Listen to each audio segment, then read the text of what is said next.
Hello, RDs and RDs to be. Welcome to the RD Exam Ready podcast. I'm Zach Caseberg, your tutor, coach, and guide along the path of passing the RD exam. I'm so excited you're here because if you are, it means that you want to learn more about passing the RD exam, and trust me, you're in the right spot. If you're joining us from the Diet NPO podcast, my previous show, thanks for jumping in to try out a new show with all the same great content.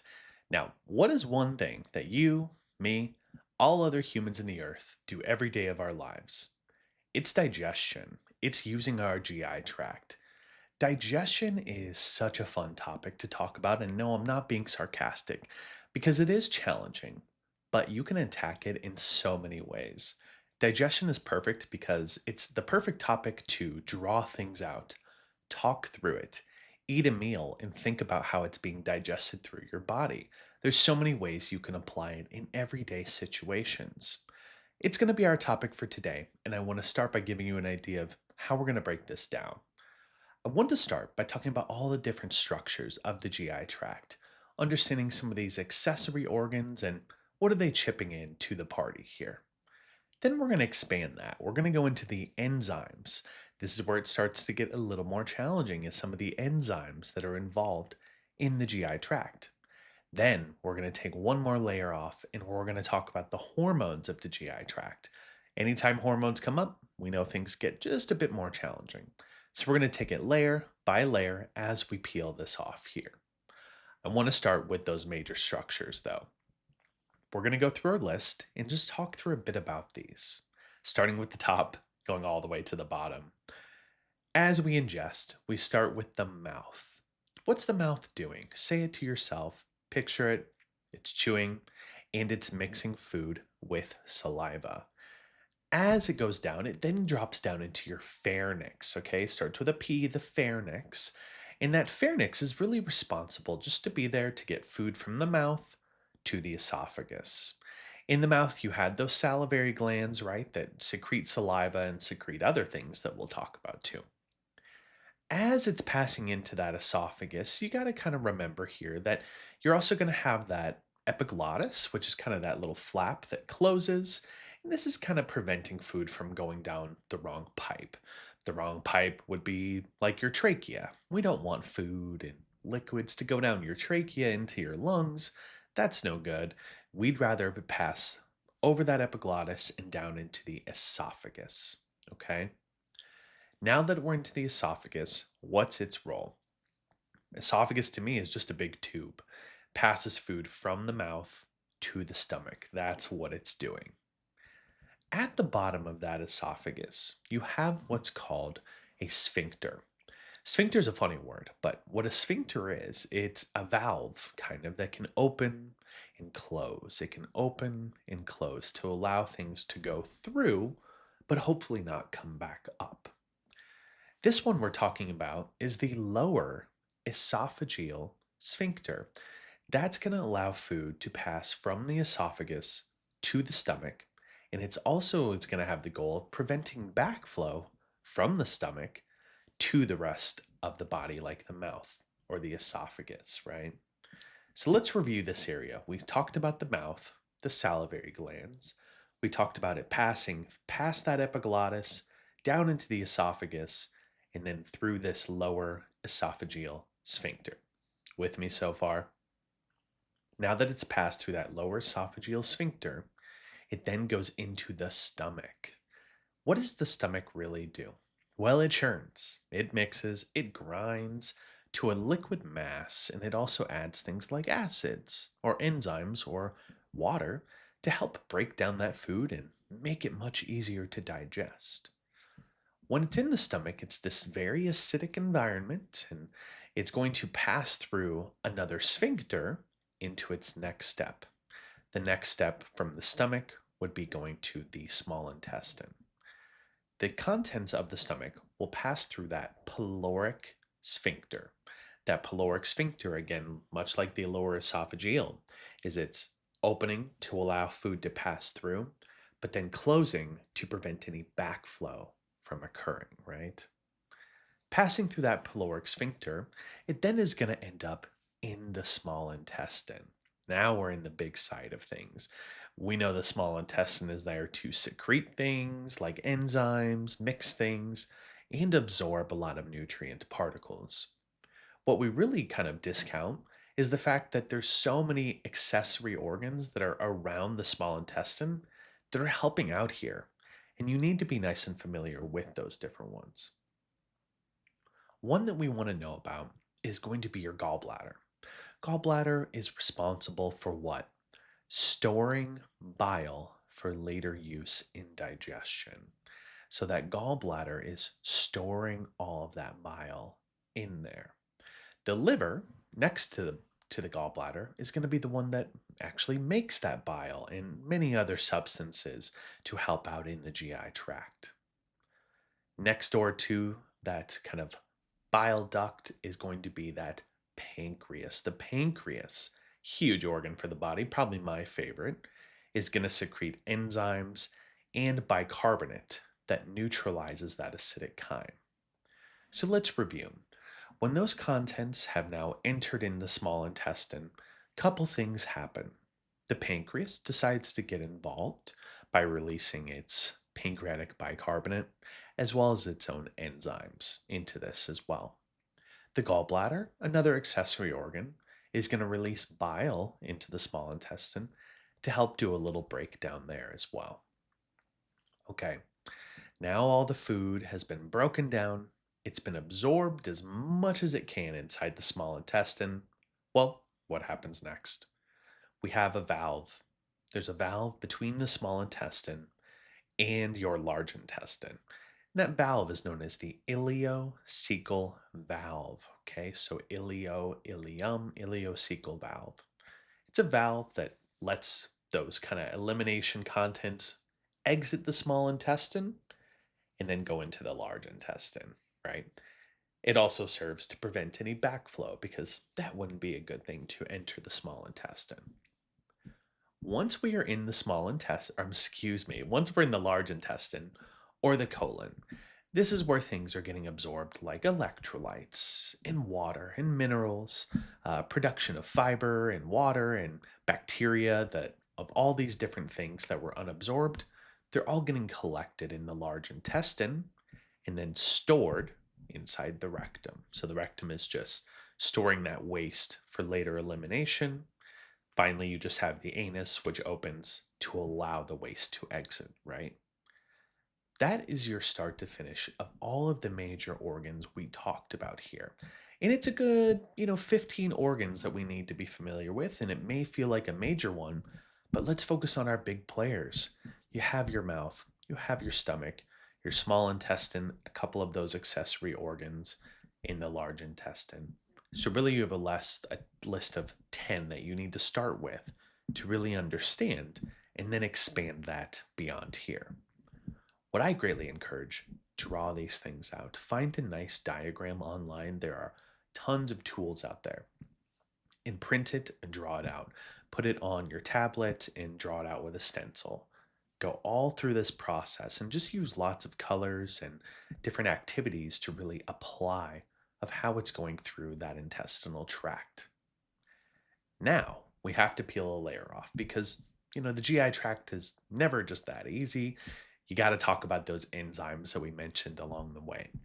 We're going to name those enzymes here, so make sure you keep up in your notes and make your list here. Firstly, let's make sure we all understand what an enzyme is. An enzyme is just a protein, and it's a protein that facilitates a chemical reaction of some kind. It makes a molecule break, it may change a molecule, it may rearrange a molecule. Enzymes can do all these things. In the GI tract, we're usually talking about enzymes that are breaking things down or acting as a catalyst. The major chemical reaction that you would just want to make note of that's really occurring throughout the whole GI tract is hydrolysis. Hydrolysis, the addition of water to break down or lysis, it's a major part about breaking down different molecules throughout the body during digestion. For instance, you should also know some of the naming here. The naming for enzymes is actually not too difficult to understand. You're going to have your first word, which is going to be where your enzyme is kind of coming from or targeting, and then secondly, what it's targeting, what type of nutrient. Let's take gastric lipase as an example. Gastric lipase is an enzyme that's present in the gastric area or the stomach. Lipase is going to be an enzyme responsible for breaking down lipids, hence gastric lipase. So that's a nice little clue for you when you take your exam just to know, well, if I forget where an enzyme comes from, you have a little guide to go through. Keep in mind as well, ACE, ASE at the end as a suffix is always going to mean that we're talking about a enzyme in this case. We're going to start back to the beginning with the mouth here. When that food enters the mouth, we talked about the salivary glands. Salivary glands are helping to really moisten the food so it can pass easily down the esophagus. There is an enzyme you need to be familiar with, though. That enzyme is known as salivary amylase. Break that down. Salivary coming from the saliva, amylase. Amylase, you should be familiar, is being the enzyme of breaking down amylose. And amylose are those large carbohydrate chains. So really, amylase is just breaking down amylose, which is a carbohydrate. As the food moves down into the stomach, the gastric glands start to release their gastric juices. This is going to be a mix of water and hydrochloric acid here. The enzymes that will be responsible in the stomach for digestion will be gastric lipase, which will digest lipids in the stomach, and also a second reaction. That reaction is going to be when pepsinogen, which is an inactive enzyme, gets activated to become pepsin. Pepsinogen inactive to pepsin active. Pepsin, once it's in that active form, it's going to do the work of breaking peptide bonds of your proteins. And this is why we say that the majority of protein digestion occurs in the stomach, because this pepsin is just going really hard on that. If you ever need a reminder for pepsin, I think of Pepsi. And if you've ever seen where people have used like Pepsi or Coke as like a cleaning product, it really breaks things down really well. So your little memory trick for pepsin could be Pepsi, and you can remember that that's the active, bubbly, ready to go form of that pepsin, right? We've hung out in the stomach. The stomach has done all the enzyme breakdown that it needs to here at this point. Where is it going to move through?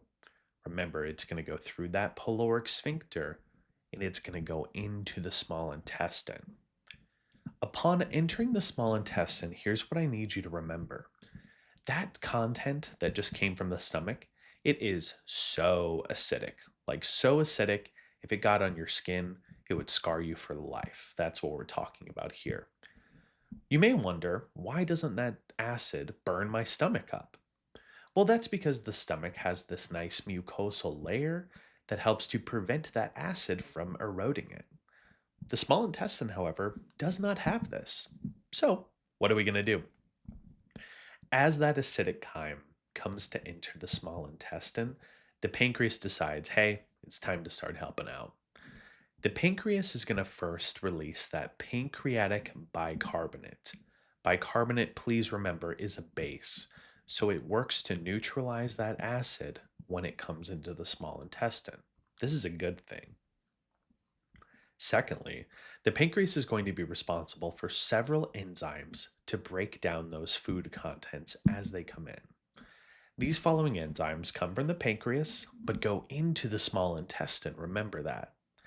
That would be pancreatic lipase, which is coming from the pancreas to digest lipids, pancreatic amylase, we talked about earlier, coming from the pancreas to digest amylose, which will be carbohydrates. And also, we're going to have some of these proteases, as I call them. And these proteases are things like zymogens that help to digest proteins in the small intestine so they can then be absorbed. Let's talk about the pancreas's little neighbor there. That's that gallbladder. Remember, the gallbladder is storing the bile that we are going to be using. And the way bile works is the bile, once that food comes into the small intestine, the bile itself secretes into the duodenum as well. And what it does is it emulsifies our fats. Bile is really focused on fats, and it disperses them into watery solutions by making them into smaller droplets. So it takes this big fat molecule, it just kind of dissipates it into these little itty bitty fat molecules there. And a reminder, once again, the gallbladder is storing that bile, but it is not making it. The maker of it will be your liver. All right, very good. Now, as we're kind of going through here, remember the pancreas has done some enzymatic breakdown, the gallbladder has done some breakdown. We're not done quite yet, though. So imagine this, the pancreas, it's done this kind of amylase. It's broken down a lot of these carbohydrates into smaller molecules. But what it's broken it down to is we've taken this large carbohydrate molecule and we've broken it down into disaccharides. Di meaning two. We don't absorb disaccharides very well, but we absorb monosaccharides much better. The amylase has done the job of making all these into disaccharides, but what are we going to do now? In the small intestine, in those microvilli that are present in the small intestine brush border, we actually have these enzymes that are disaccaridases. They break down disaccharides and make them into monosaccharides. So those enzymes would be maltase, lactase, and sucrase. These will break down the disaccharides to make them into glucose, fructose, and galactose. Now they're able to be absorbed through there. Okay, you've talked through enzymes. We've had the ability to break these molecules down into their smallest form, and now they're ready to be absorbed in the small intestine. We could have a year's discussion about absorption in the small intestine. Just to give us the basics, though, what I would remember is what I tell most students that in the small intestine, the duodenum is very responsible for absorbing a lot of things like minerals such as iron, calcium. Then, when you move into your jejunum, you're going to absorb a lot of things like your water soluble vitamins, some of your fat soluble vitamins. And then, towards your ileum, is when you're going to absorb some more fat soluble vitamins, as well as vitamin B12 in that area, too. So, just to give you that breakdown of those three segments. We've talked enzymes. You now understand the structures. You know the enzymes that are associated with these structures of the GI tract. Now we need to take the more advanced look and talk about the hormones that are really getting these things started. The way you can think about this is that all these enzymes are really triggered by something. Some hormone is knowing that food is coming into the body, and that hormone is then signaling different enzymes and different compounds and different actions throughout the body, physical, chemical, all over the place. Let's start with our first one here. Now, I do want to mention we talk about that salivary amylase, but heads up, there is no hormone you need to know for salivary amylase. That's great. That's one less thing to know. So let's skip the mouth and let's go to the stomach. When that food enters the stomach, we've talked about the enzymes that release. The hormone that you need to know from the stomach is going to be gastrin. Gastrin, the hormone, senses that food coming in.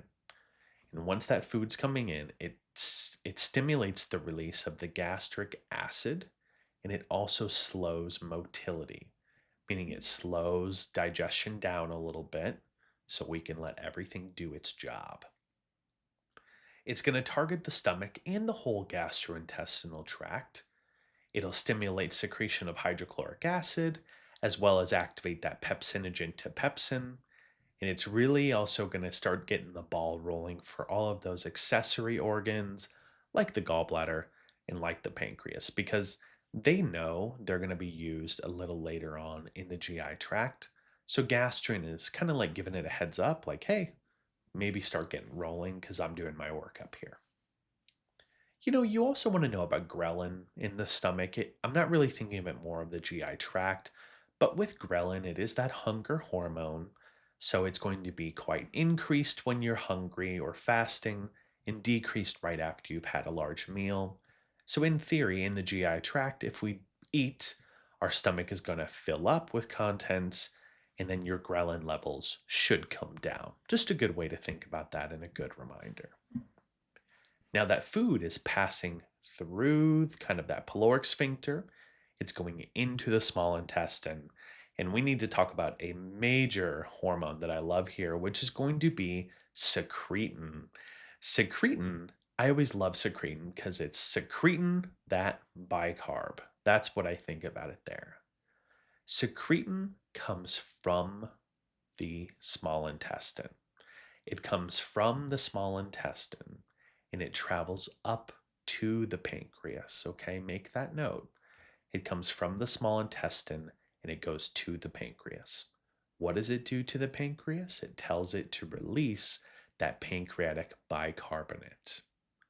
Secretin's little buddy that also comes from the small intestine will be cholecystokinin or CCK.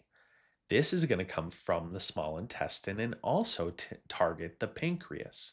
It's going to tell the pancreas to release that pancreatic amylase, pancreatic lipase, as well as those proteases we talked about. It's also going to tell the gallbladder and say, hey, it's time to do your job, and it'll cause the gallbladder to contract and release that bile into the small intestinal tract. All right, secretin and CCK, two major ones I want you to know there. Also, some other ones here that are a little bit more challenging will be GIP, which I want you to look up the naming. I don't want to flub it completely on the show. So, GIP is another hormone that's released from the small intestine. And GIP is another hormone that's going to target the pancreas and the stomach. This is where we start getting insulin a bit involved here because GIP will stimulate insulin release in anticipation of glucose coming soon. It's kind of similar to that stomach idea where we know food is in the body. The body knows that at some point it's probably going to get some glucose absorbed into the blood. So GIP is just starting to signal to the pancreas to say, hey, you're going to need to release insulin soon because we're about to have a bunch of glucose enter the blood plasma. Also, GLP or GLP-1, glucagon like peptide, these are so familiar to us now with the use of medications. GLP is going to be released from the small intestine and it's going to target the stomach and the pancreas. It's going to promote that GI tract to empty out to get work in here. And it's also going to inhibit glucagon. Now, glucagon, we're not talking a ton about today, but glucagon is that hormone that really would be telling us to release like our fatty acids stored in our like body fat, or it would be telling my liver to release glucose. And the reason that glucagon like peptide is here is really it's trying to tell your liver and your body to say, hey guys, we just ate. We don't need you to break down our muscle, our liver glycogen, and our fat for energy because we literally just ate a meal. So that's what GLP is doing. It's just saying, hey, cool off on that. We've got this covered. Motilin is another hormone. It just promotes motility during the digestive process. And then once that digestive process is wrapped up, you can then know somatostatin. Somatostatin is the hormone that starts to cool off or decrease all of that gastric secretions and slow all the GI tract. It just says, hey, you're done. We don't need you to keep secreting stuff once we've absorbed all of our nutrients then. I hope you enjoyed that rundown of those different kind of areas there. Now it's time we got to apply it to practice questions. We know we can't do it without that. So let's go through 3 practice questions together here. And remember, let's use our PO, our process of elimination. Pick the answer you think is a bad fit. get rid of it. Okay, don't get confused by it. Don't bring it back into the mix unless you really have to. Go with the answer that you feel is best, even if you're making a guess between two answers. Let's start with number one here. A patient experiencing gastroesophageal reflux disease, or GERD, likely has a dysfunction of the what? Okay, let's read that one more time. A patient experiencing GERD likely has dysfunction of the A, upper esophageal sphincter, B, lower esophageal sphincter, C, pyloric sphincter, or D, the ileocecal valve. As I go through each answer, I'm going to see if I like it, don't like it, or maybe I'm just not sure about it. Starting with A, upper esophageal sphincter. Now, with GERD, I know usually it's an issue of contents coming from the stomach up through the esophagus. The upper esophageal sphincter, I don't think is going to be a good fit for me because I think that would be way too high on the GI tract for me to be concerned about that being the issue. I'm going to eliminate A. For B, the lower esophageal sphincter. I like this answer because I know the lower esophageal sphincter is going to be between the esophagus and the stomach. So this would explain if there's contents refluxing from the stomach to the esophagus. I'm going to put a check mark by B. C, the pyloric sphincter. Well, this is where is the junction between the stomach and the small intestine. I don't think this would have anything to do with GERD, so I would eliminate C. And answer D, the ileocecal valve. Well, ileo I know means ileum, and I think this is way too late in the GI tract to be worried about something like this. So I would have to say that B, the lower esophageal sphincter, would be my best answer. Number two, the active enzyme responsible for the breakdown of proteins into smaller peptides within the stomach is known as A, cholecystokinine, B, phenylalanine, C, pepsinogen, or D, pepsin. The active enzyme responsible for the breakdown of proteins into smaller peptides within the stomach is known as. Now, as I go through each answer, I'm going to say whether I like it, hate it, or just questionable. For A, cholecystokinin. Cholecystokinin is not an active enzyme. Cholecystokinin is a hormone. So to me, I would want to get rid of A right off the bat. I know it's a hormone. It's telling me to look for an active enzyme. I don't think this is a good fit. I'm going to get rid of it. For B, phenylalanine. Interesting. Well, I know enzymes are proteins. I know phenylalanine's a protein. I might just put a question mark by B for right now and come back to it. C, pepsinogen. Okay, so pepsinogen is the inactive form of this, and I'm looking for the active enzyme. So I'm going to get rid of C and D, pepsin. Pepsin is an active enzyme I know that is within the stomach that breaks down proteins. I would put a check mark by D, and I think it's a great answer. If I'm between B, phenylalanine, which I was a little questionable on, or D, pepsin, I would have to say D is my best answer for an active enzyme responsible for the breakdown of proteins into smaller peptides. Number three, a hormone released from the small intestine that is responsible for the neutralization of acidic chyme from the stomach is known as what? A, cholecystokinin, B, Gastrin, C, pepsinogen, or D, secretin. A hormone released from the small intestine that is responsible for the neutralization of acidic chyme from the stomach is known as what? So simply put, which hormone is helping to neutralize this acidic chyme from the stomach? I'm going to go through each answer, see which one I like. For A, cholecystokinin. I know it's a hormone. I know it's released from the small intestine. I'm going to put a little question mark by cholecystokinin for right now. B, gastrin. Well, gastrin is a hormone related to the stomach, but it's not necessarily doing the acidic chyme and neutralizing it. It's actually more releasing the acidic chyme to make it acidic. I don't think B would be a good answer because we're looking for what's neutralizing the chyme, not what's making the chyme, if that makes sense. C, pepsinogen. Well, pepsinogen is an enzyme, not a hormone. So off the bat, I really want to eliminate that as an answer because it's not even a hormone. D, secretin. Secretin is also a hormone from the small intestine.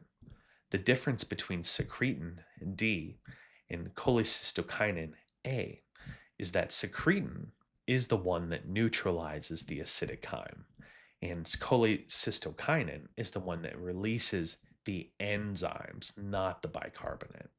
If I'm between those two answers, 50-50 shot, and I go with my best, I'm going with secretin as a hormone released from the small intestine that is responsible to neutralize that acidic chyme from the stomach.